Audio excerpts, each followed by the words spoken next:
Alors j'ai une petite course à faire aujourd'hui, donc j'en profite pour te parler sur le trajet. Je dois aller m'acheter un ou deux pantalons légers pour cet été. Parce que je mets souvent des jeans, mais j'ai trop chaud en fait. Voilà, donc je voudrais voir ce qu'ils ont. Alors je cherche quelque chose de tout simple. Hein. Tu vois, un pantalon en toile très léger, uni, ça fera bien l'affaire. Et tu vois là, aujourd'hui c'est dimanche. Demain c'est férié.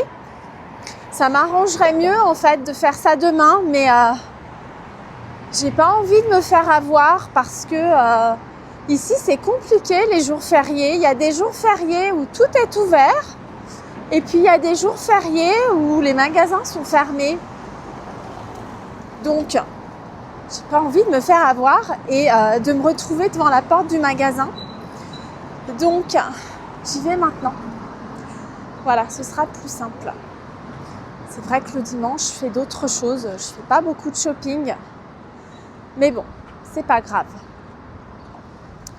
Voilà, donc je suis en ville. C'est pas très loin, tu vas voir. Alors j'ai pris une petite rue annexe. En tout cas, une rue plus petite que l'axe principal. Parce que sur l'axe principal, il y a tout le temps des travaux.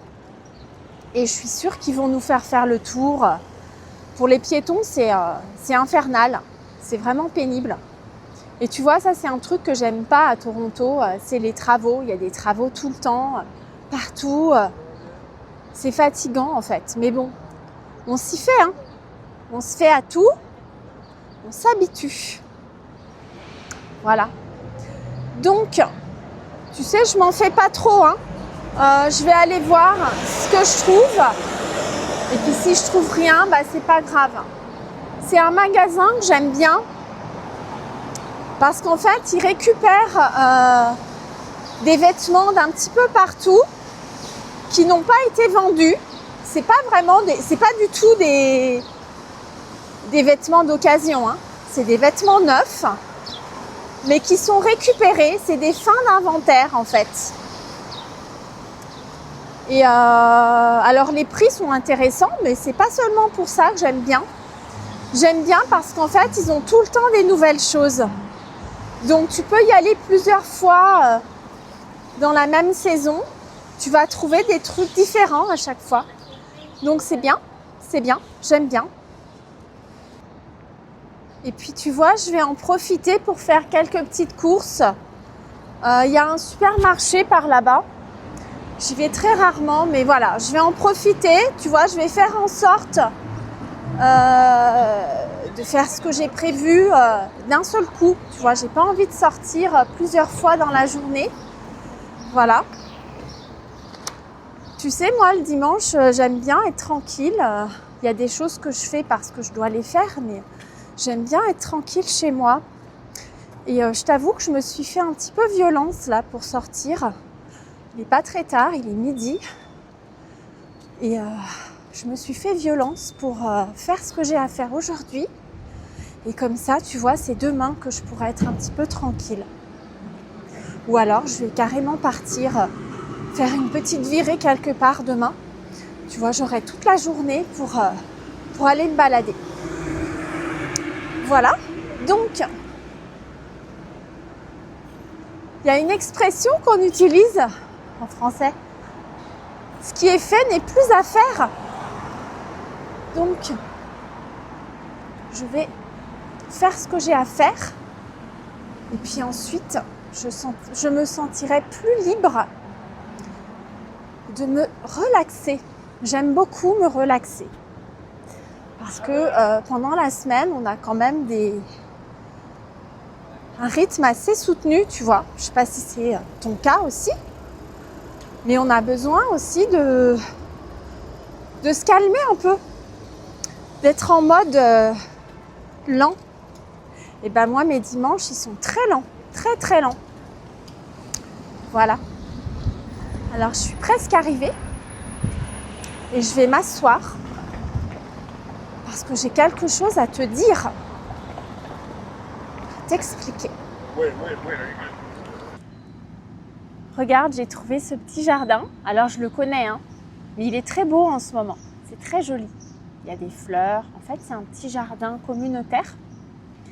Et les résidents ont le droit de venir planter des choses ici. Très joli, très sympa. Alors oui, je voulais te dire que ce que tu viens d'écouter, eh bien, je ne l'ai pas enregistré par hasard. D'ailleurs, tu as vu, j'ai utilisé le verbe faire très souvent dans ce début de vidéo. Et c'est intentionnel. Je voudrais t'expliquer que le verbe faire en français, c'est un verbe très courant, tellement courant, eh bien en fait qu'il a plein d'usages. Il y a des expressions, il y a des façons de l'utiliser, des subtilités pour l'utiliser. Et aujourd'hui, je voulais que tu en écoutes plusieurs en contexte. Alors c'est vrai que je ne te l'ai pas expliqué en introduction parce que je voulais que tu écoutes de manière naturelle. Et je suis sûre que tu as compris. En tout cas, tu as saisi le sens global.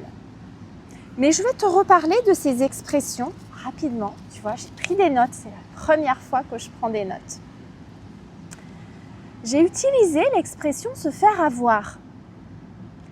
Se faire avoir, c'est quand en fait on ne contrôle pas une situation et le résultat est négatif pour soi. C'est un petit peu de la naïveté. On n'a pas réfléchi et on s'est fait avoir. Par exemple, ici, je parle des magasins qui sont parfois fermés.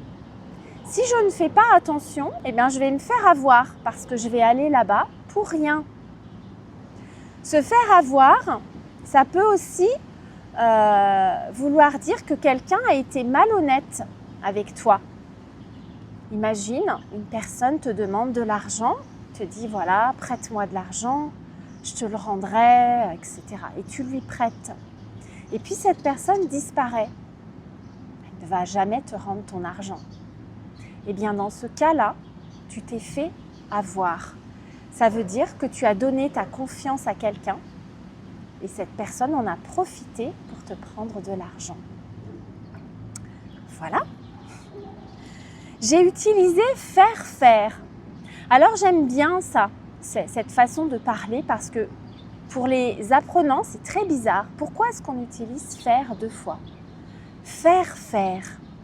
Eh bien en fait, ça indique que la personne qui fait l'action va demander à quelqu'un d'autre de faire une autre action. Est-ce que tu vois ce que je veux dire ? Dans l'exemple que j'ai donné, les constructeurs font faire des détours. Ils vont nous faire des détours. Donc c'est eux qui font quelque chose pour que moi je fasse autre chose. Je ne sais pas si tu vois ce que c'est l'idée. Je te donne un exemple parce que j'ai été enseignante. Eh bien, je demande à mes élèves de faire des devoirs. Je leur fais faire des devoirs. D'accord ? C'est pas moi qui fais les devoirs, c'est eux. Je leur fais faire les devoirs. Donc c'est normal de répéter faire dans ce contexte. Faire. Il y a des expressions qu'on utilise avec des pronoms. Sans faire, ça veut dire s'inquiéter. Peut-être que tu le connais déjà celui-là. S'y faire, s'habituer. Quand on s'habitue à quelque chose, on s'y fait. J'ai aussi utilisé se faire violence. Alors, ce n'est pas de la violence physique, hein. C'est une expression pour dire qu'on se force à faire quelque chose. Je me suis fait violence pour me lever ce matin. Ça veut dire que j'ai vraiment fait l'effort de me lever parce que je n'avais pas envie. D'accord ? Donc, c'est vraiment cette idée-là.